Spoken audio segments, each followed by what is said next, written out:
웃음의 거꾸로 한국사 시즌 3 그 13번째 고려의 통치체제, 중앙과 지방의 통치체제 및 교육제도에 대해서 살펴보도록 하겠습니다. 고려는 당나라의 삼성육부제도와 송나라의 제도를 수용해서 그리고 이제 신라의 제도도 받아들이고요. 그 다음에 자신들의 전신이었던 궁예의 나라 태봉 옛 제도도 받아들여 가지고 여러 가지 제도들을 섞어서 고려의 실정에 맞게끔 개편해서 운영을 했습니다. 중앙 조직은 당의 삼성육부를 본따긴 했으나 그대로 쓰지 않고 이성육부와 중추원을 중심으로 설치를 했고, 삼성육부 체제는 당에서 이 중추원이라고 하는 것과 이 삼사라고 하는 것은 송나라에서 그 제도를 좀 얻어오기도 합니다.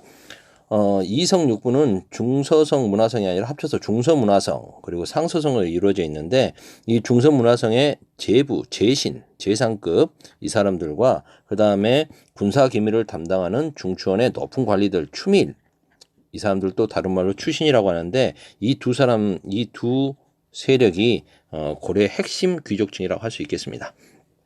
이 사람들은 나중에 별도로 자기들끼리 제신과 제부, 제신과 추밀, 추신이 모여서 함께 회의를 한다 해서 이 회의를 제추회의라고 하는데요. 이 제추회의가 바로 고려의 독자적인 통치기구로서 제신과 추밀, 제신과 추신이 합의해서 국정을 이루는 도병마사와 식목도감이 되겠습니다. 도병마사와 식목도감. 그래서 이 제추회의가 바로 도병마사와 식목도감이다. 이 높은 고관 귀족들이 이제 왕과 함께 국정을 하는 거죠. 국정의 총괄 책임자는 왕이지만 사실상 이 제추회의에 참가하는 귀족들과 국왕이 합의해서 통치를 했다. 그래서 고려 권력의 특징은 군신 간의 합의다. 도병마사는 주로 국방 문제, 식목도감은 주로 법률 제도를 제정했다. 다시 중앙으로 좀 가볼게요. 중서문화성 아까 제신, 제부는 국정을 총괄하고요. 여기서의 낭사, 전하 이러시면 아니 됩니다. 전하 이건 못합니다. 왕이 하려고 하는 거 브레이크 거는 사람들, 언론기관 역할을 하는 간쟁과 봉박 역할을 하는 낭사와 그 다음에 암행의사 여러분 아시죠? 의사, 임금님의 사신, 의사들, 신하들이 똑바로 하고 있나 감찰하는 이 두 사람들이 합쳐가지고 이 둘은 대간이라고 해서 언론 역할을 합니다. 의사대와 중서문화상의 낭사라고 되어 있죠. 그래서 이 사람들은 간쟁, 봉박, 서경권. 간쟁과 봉박은 아까 설명드렸고, 서경 같은 경우에는 관리를 임명할 때 이 사람들의 동의를 얻어야 되는 거죠. 그래서 이 사람들은 감찰 역할을 하기 때문에 자신들이 알고 있습니다. 신하들이 어떤 비리가 있는지. 그래서 그 사람들이 뭘 하려고 하면, 높은 관직에 오르려고 하면 전하 그자는 이런 비리가 있으니 아니되옵니다. 뭐 이렇게 이야기하는 거죠. 그때는 황제라고 칭했으니까 폐하라고 해줄까요? 폐하! 뭐 이렇게 했겠죠. 그리고 이제 중추원의 승선 같은 경우에는 왕명출납, 왕의 비서실 같은 역할을 하는 거죠. 지방 행정 조직을 살펴보겠습니다. 고려는 호족의 나라입니다. 호족은 지방을 근거로 하고 있죠. 왕도 함부로 못했습니다. 그래서 성종 때 가서야 겨우 12곳의 지방관을 보내기 시작한 겁니다. 건국 초에는 아예 지방관을 파견하지 못했죠. 그러면 이제 슬슬 정비가 돼서 지방제도 이렇게 5도 양계 체제로 아예 정비되고 지방관 제도 확립되고 한 게요. 실은 현종 때 가서야 가능해집니다. 그래서 이제 점차 정비가 돼서 5도 양계로 정비됐다.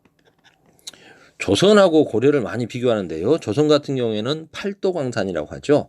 모든 지방을 전라도, 경상도, 충청도 이런 도로 통일했다면 고려는 그러지 못했고요. 일반 행정구역인 5도와 군사 행정구역인 북계, 동계 이렇게 해서 양계가 있었습니다. 군사 행정구역인 양계로 나누어져 있죠. 북계와 동계는 쉽게 말하면 우리 교과서 지도 보시면 아마 잘 아실 수 있을 텐데 국경지역입니다. 이쪽이 북계고요. 이쪽이 동계입니다. 이쪽 지역은 이제 국경 지역이니까 아무래도 천리장성이 이렇게 있고요. 나중에 천리장성 쌓는다. 그러면 북계하고 동계는 국경지역이니까 여기는 어떻게 해야 될까요? 항상 군대가 상시적으로 배치돼 있어야겠죠. 그리고 군사령관이 지방관을 겸하게 됩니다. 그래서 이곳은 군사적인 진이 설치가 돼 있고요. 수령이 군사와 행정 업무를 같이 합니다. 반면에 나머지 5도 일반 행정구역은 일반 군현 이외에 특수행정구역인 향, 부곡, 소가 있죠. 소라고 하는 것은 뭐 물건 같은 걸 만들거나 광물질 같은 걸 캐내서 정부에 바치는 데고요. 향과 부곡은 농사지어서 세금을 바치는 곳인데 일반 군현보다 세금을 좀 더 부담이 많았습니다. 주현보다는 속현이 많았다. 이게 무슨 말일까요? 주현은 지방관이 파견된 현이고요. 속현은 그 지방관이 파견되지 않아서 호족들이라든가 향리층이죠. 호족들이 사실상 통치를 하고 있는데 이 주현에 속해 있다라는 거죠. 주현은 지방관이 파견된 곳이고 속현은 속해 있는 현이다. 그렇다면 지방관이 파견되지 않았다는 것은 왕의 통치권이 지방 곳곳에 다 제대로 미치지는 직접적으로 미치기는 힘들었다라는 거죠. 그래서 이런 속현과 향부곡소는 향리가 행정을 담당합니다. 향리는 호족이 다른 명칭입니다. 호족이 나중에 정리되면서 향리로 명칭이 이제 정리가 된 거거든요. 그러면 이런 속현은 계속 많아야 될까요? 점점 줄어야 될까요? 네, 고려가 흘러 가면서 이제 점점 지방관이 파견되는 게 확대가 되면서 속현은 줄어들고 점차적으로 주현이 많아지겠죠. 그러다가 모든 군현의 지방관이 100% 파견된 중앙 집권적인 통치 체제가 완비된 나라가 만들어지는 거죠. 그게 바로 조선입니다. 조선은 모든 군현의 지방관이 다 파견됩니다. 속현은 더 이상 없습니다.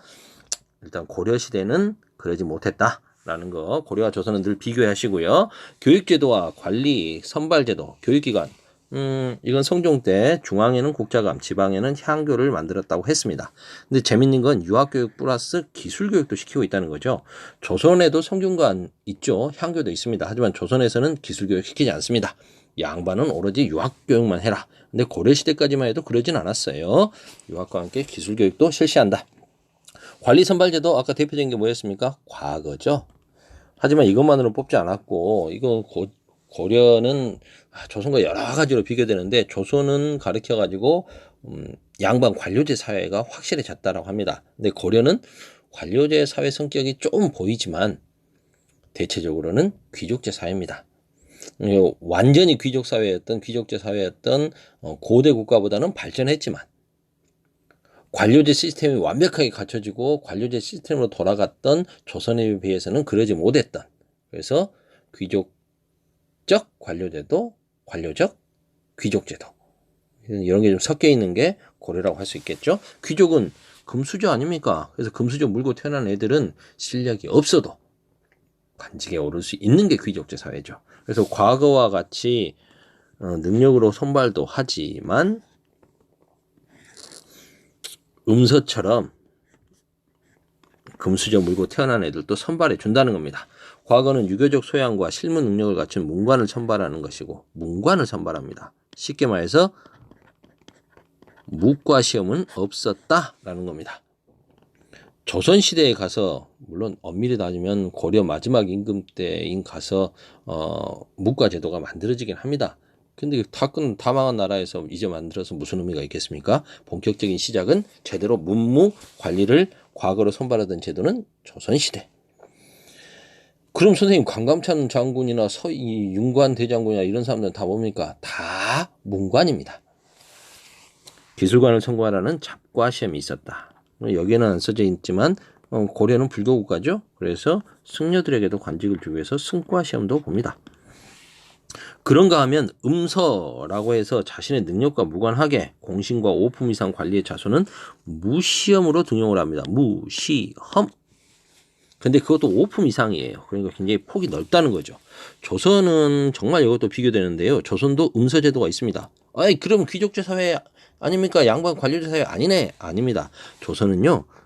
2품 이상이어야 가능합니다. 그리고 조선에서는 음소로 관직에 나아간 자는 고관으로 높은 관직에 오를 수가 없습니다. 낮은 한직으로. 그 말은 오히려 창피한 거죠. 너희 아버지가 이품 이상의 굉장히 재산급의 높은 관리였는데 네가 과거 시험에 번번이 떨어지니 너희 집안이 망하게 생겼다. 그래서 불쌍하니까 요거라도 먹고 관직이라도 유지해서 다음에 네 후손들은 시험 볼 자격이라도 가져라. 이런 거니까 굉장히 어찌 보면 모욕적이라고 할 수 있겠죠. 하지만 고려는 그렇지 않습니다. 5품 이상으로 폭도 넓고 그리고 고관 대작이 되는데 하등의 차별이 없습니다. 오히려 과거하고 음소로 출신으로 비교를 해가지고 재산급에 올라간 사람들이 누가 더 많냐라고 했더니 음서가 더 많습니다. 그 말은 집안에서 끌어준 애들이 높은 관직에 더 많이 올라가더라는 거죠. 쉽게 말해서 귀족적인 성격이 강한 나라 고려입니다. 학문 능력을 중시하는 분위기, 뭐 과거 시험 합격해야 되니까요. 그런 분위기였다. 그리고 지방 세력이 중앙 정계에 진출할 수 있죠. 과거 시험에 합격하면. 그리고 지방의 향리들, 그 향리들이 과거 시험에 합격해서 향리는 엄격히 말하면 신분상 중류층, 중간 지배층인데 얘들이 과거 시험에 합격하면 지배층인 귀족으로 업그레이드도 할 수 있었습니다. 그러니까 신라 골품제 사회처럼 엄격한 신분제 사회라기보다는 조금이라도 능력을 더 중시하는 개방적인 사회로 바뀌고 있었음을 알 수 있죠. 오늘은 여기까지